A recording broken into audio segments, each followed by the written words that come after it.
Yo guys, what is going on? It is Invin here, and today what I'm bringing to you guys is some of my top tips to prepare yourselves for the upcoming 3v3 PvP arenas in New World. Now of course these arenas will be dropping with the May update, which at the time of recording this video gives you a good probably 2 to 3 weeks at a minimum to get yourself prepared, but some of this stuff is not exactly straightforward. It might take a little bit of grinding, so I wanted to give you guys some chance and some opportunity to get well ahead of the curve with this upcoming update. Now, a lot of you may know I've been on the PTR pretty heavily over the past few days, testing out the way that the PTR works in terms of the new changes to the weapons, the movement, the combat, and of course the 3v3 arenas themselves. And I've got to be honest, they're a lot of fun. Even if you're not strictly a PvP player, I think you're going to enjoy them. But there is, of course, the brand new mutations, with the depths coming into the rotation, as well as the 3 different mutated variables being added. So there is something for everybody, and this is going to mainly focus on the PvP aspect with the 3v3 arenas, but it is going to have a similar effect with the PvE stuff as well. So hopefully this can help keep you all ahead of the curve and give you some ideas of what you can be doing over the next few weeks in New World to get yourself ready, in case we do get a nice cheeky influx of players once this update drops. Now before we fully jump into today's video, if you haven't already done so and you do want to see more New World content from my channel, make sure you do go down below and drop a subscribe with the notification bells on, as it massively helps to support me and my content here on the channel. And if you do go on to enjoy today's video and you find it useful, please also drop me a like, as again that massively helps to support my content and I would really appreciate it. Without further ado, let's jump into the first one here, and that is going to be ability perks. Now remember, firstly, with this one, of course I can't show you guys on the live servers, but we do have the brand new PvP track available once this update drops, which can give us some PvP specific perk items which you can only get from that track at the moment. There isn't a way to get craft mods for them, but some of the ability perks are going to be something that you want to focus on getting on your set, which are going to be things like, for example, what I've got on my hammer here, which is the Sundering Shockwave. This one inflicts a rend. I find it really useful, obviously playing the Bruiser build. You've then got things like I've got on the legs here, Enfeebling Maelstrom, again another really useful one. The gloves, we've got Leeching Path of Destiny, so on and so forth, for whichever kind of weapons that you're going to mainly use in this upcoming update. Now, the reason this is going to be super important is because obviously in that 3v3 environment, it's very close quarters. Gear does really matter. Obviously gear score plays a good factor in and of itself, but mainly you're looking at things that can enhance your abilities. If you've got around the 600 mark to 625, somewhere in that region, then really if you've got the perks, even if you're losing out on a bit of gear score, as you can see, I'm still grinding up to 625 fully, 623 overall. We're getting there, but with the Bruiser set, we're still 623, so we're not quite fully there. But if I was to go into an arena versus someone who's 625 but actually doesn't have the correct weapon perks, the chances are that I could outperform them, or at least perform very well myself because of these. This is something I would really encourage a lot of you to try and get your hands on, whether it's through crafting or through buying these or through obviously drops as well. These are going to be really important, and they make a super big difference in the PvP arenas. Now like I said, don't forget there is the brand new PvP perks, only from the reward track, so you may want to wait until you get one of those drops, then upgrade it and use that piece instead, which is completely fine if you do want to do that. But of course they are a bit RNG on the track. It's like you may get that reward pop up, you may not. It might take some people quicker, some people longer. So just as a general suggestion, getting yourself prepared in that aspect will see you do very well indeed. Now the main reason for focusing on this ahead of the update is, of course, if this update does bring players back, which is likely to bring quite a few back. I think this is a very interesting update, and like I said, one of the most fun I've had in the game for a long time. You're probably going to see the demand of this stuff soar through the roof. Now, if we just do a casual example here, I've just literally gone onto the Great Axe category on the trading post and scaled it by gear score. You can see some of them 250, you know, not really that great, but then we go down here and we've got 45,000 for this Great Axe here with Thwarting Strikes, Crippling Reap and Mortal Fortification.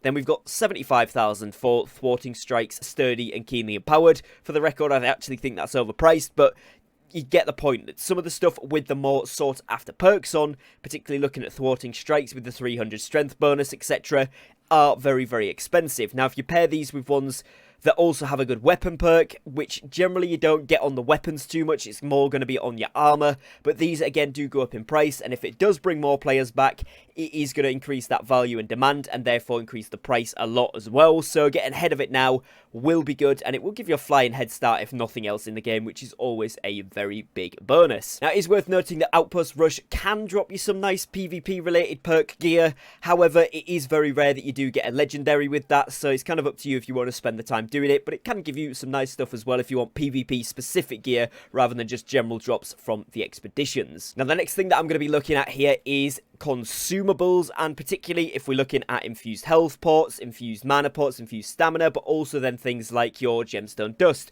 your oak flesh balm, your food, your stat boosting food, and of course your honing stones. All of these things right now can be used in the arena, and it seems like that is going to be kept the same. Now, it's worth mentioning before we go any further in the video, all of this stuff is still in the PTR, so it is subject to change, so don't do anything until it is certain if you are wanting to hold back on not spending too much money. However, if you are someone that can craft consumables, or you've got a bit of spare cash lying around, you need to get some anyway, stockpiling these, maybe leave it till a week before the update so we know it's fairly set in stone. It is going to be worth doing because, again, more players, more demand, or at the very least, more players doing more activities, whether it is the 3v3 arenas or indeed the brand new mutations. Things like the health pots, the mana pots, the regen pots, the honing stones, the stat boosting food, you're going to need in every single aspect, and generally more PvP on the server is going to mean that the oak flesh balms, the gemstone dusts are going to go up in price again, so generally you're going to be making more money off these whether you want to craft them or whether you just want to stockpile them for yourself. Either way, crafting them, buying them, whatever you want to do, it's probably worth doing ahead of the update so that you're not overpaying for these once that rolls around, but again, probably leave it till a week before, especially for things like the oak flesh, just to check if they're going to be taken out the arenas or not, but I don't think they are at this point. Now, the next thing we're looking at is your daily craft limit items like Asmodeum, runic leather, etc. These again will become popular if we get an influx in players, or even if we just get more players doing activities that are going to be related to, maybe they've been doing a lot of the expeditions or a lot of just wars, and now they want to start dabbling in the other stuff as the content is getting expanded on both sides of the tree. Therefore, these daily craft materials are going to be in even higher demand than they already are, because players will want to roll gear, and of course you need the Asmodeum, you need the runic leather, the glittering ebony, and the phoenix weave to get those maximum gear score craft potentials of 595 to 600, so it is going to be super worthwhile stockpiling a few of these if you are able to craft them, or stockpile them for yourself even if you don't want to sell them, just so that you can roll some gear yourself if you do want to as well, because I think that's going to be super important. And as you can already see, these prices are going through the roof, at least on my server, and from what the community has been telling me so far, it's across the board. So get ahead of this if you can with your own crafting. Now, the next thing that we're going to be looking at here is ability perks and the craft mods that go with them. Now, of course, as you guys can see on the screen, this is the reinforced orichalcum great axe charm, which gives you the insatiable gravity well perk. This one is very, very powerful, and obviously the price reflects this. Now, this is getting a nerf slightly with the upcoming May update. However, it is still going to be a very, very good one. But things that are going to be getting better, like Leeching Path of Destiny, things like Resilient that you're always going to want. Bear in mind, you can buy that from the faction shop, so don't overpay for that on the trading post.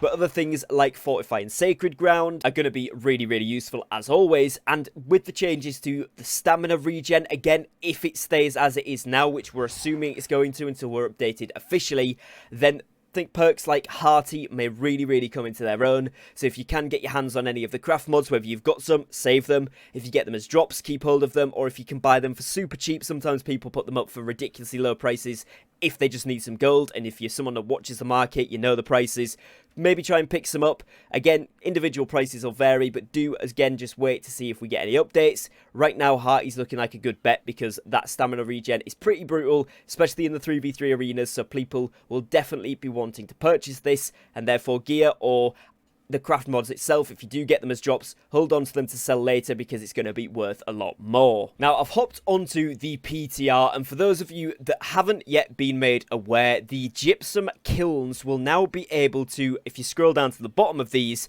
have this thing here called refining material conversion. And as you guys can see, it's the Iron Guardsman's insignias, which are of course the items used to give you constitution. You've got the rough leather beaded straps, which give you the dexterity. You've got the softwood prayer beads, which give you focus. You've got the Linen Arcane Embroidery, which gives you intelligence, and you've got the Iron Battle Medal, which gives you strength. Now, just these 5 on here right now, and it's going to cost you 20 Azoth, as well as an item here, which, as you can see, can be some of these other crafting mods. So it can be crafting mods that are Constitution and Dexterity, Constitution and Intelligence, Constitution and Focus, Constitution and Strength, Constitution and Dexterity, in the other orders. So anything else essentially that has a Constitution one on, you need 5 of those plus 20 Azoth to turn it into a pure stat one, if you will. So those ones that are kind of split right now, the half and halves, if you will, those again, strength and anything else can be turned into the strength ones, and again you'll need 5 of those plus 20 Azoth per time that you do this. And of course you might see some tax on this as well, so for those of you that do want to avoid the tax, you're going to be going to the outpost for this.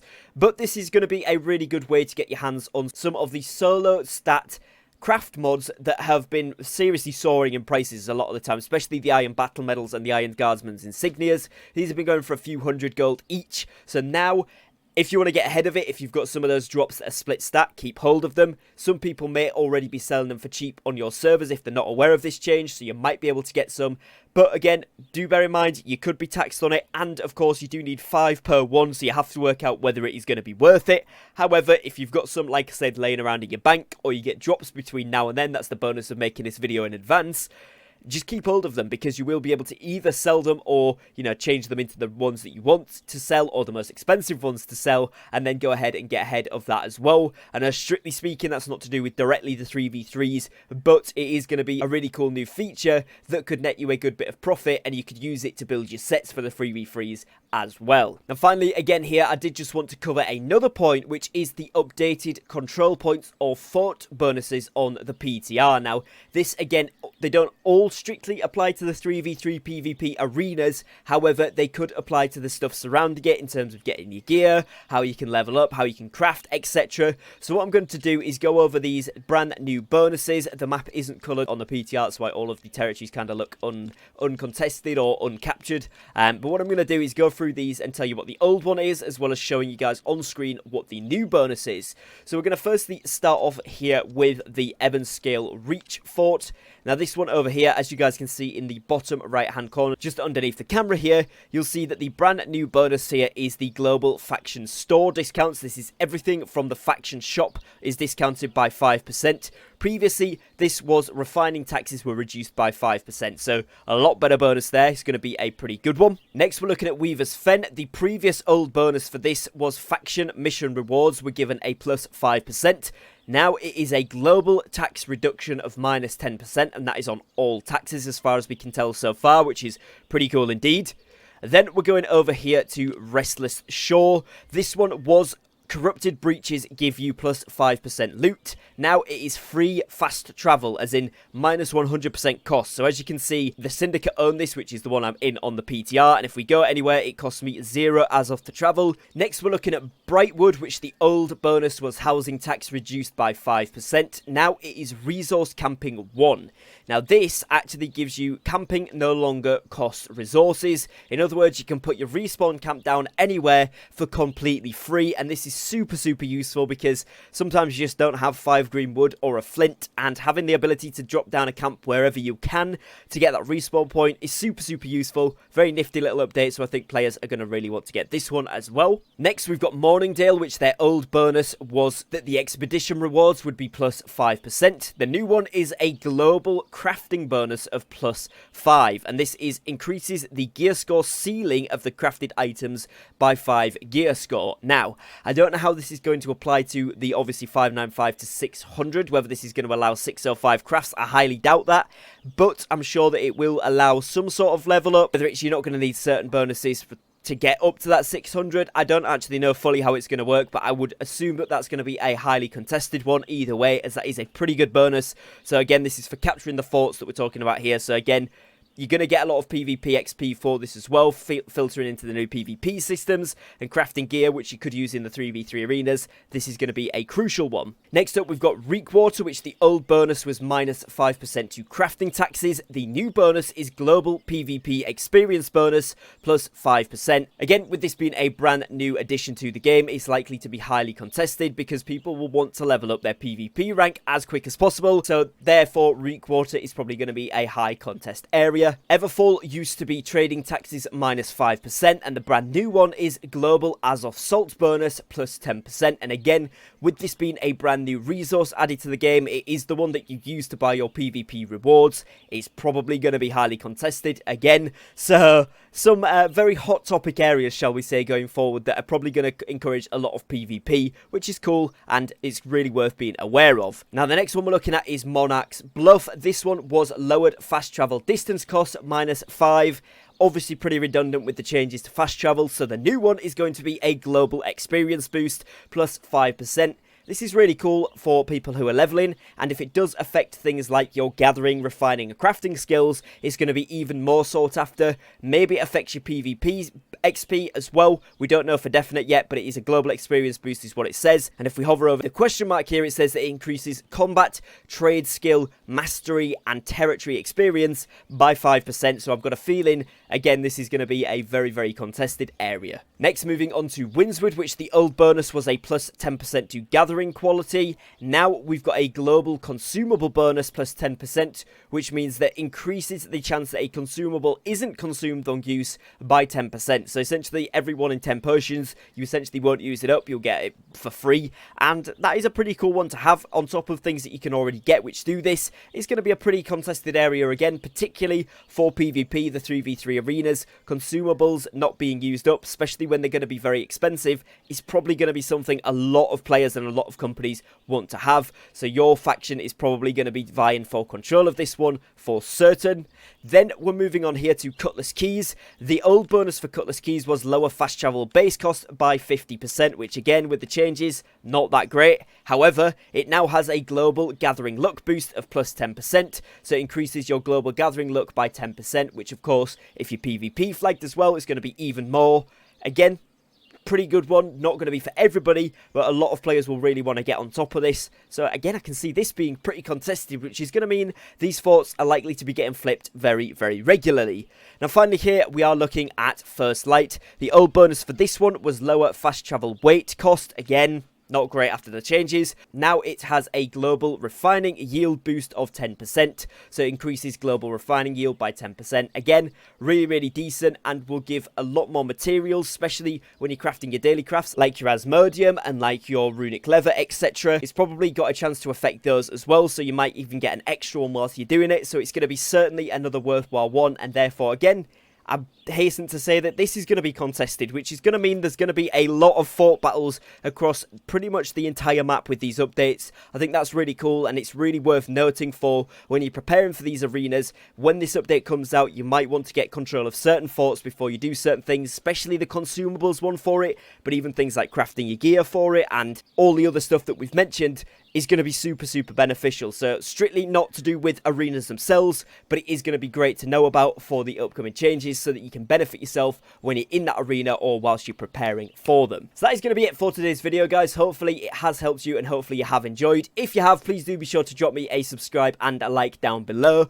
Hopefully bringing this video out 2 or 3 weeks before the update goes live gives you all a chance to have a look into how these tips could help you on your servers, gives you a chance to work on stuff, and again, keep hold of some of these really important drops as they come your way before this update drops. So hopefully you can get ahead of the curve slightly with this, which would be really, really awesome. But other than that, guys, that is going to be it for today's video. So like I said, make sure you are dropping a like and a subscribe down below. If you do want to directly support me as a content creator, you can join as a channel member or by dropping a super thanks in the comments section. And of course, I will catch you guys again very, very shortly with a brand new upload. So thank you for your time, thank you for watching, and peace.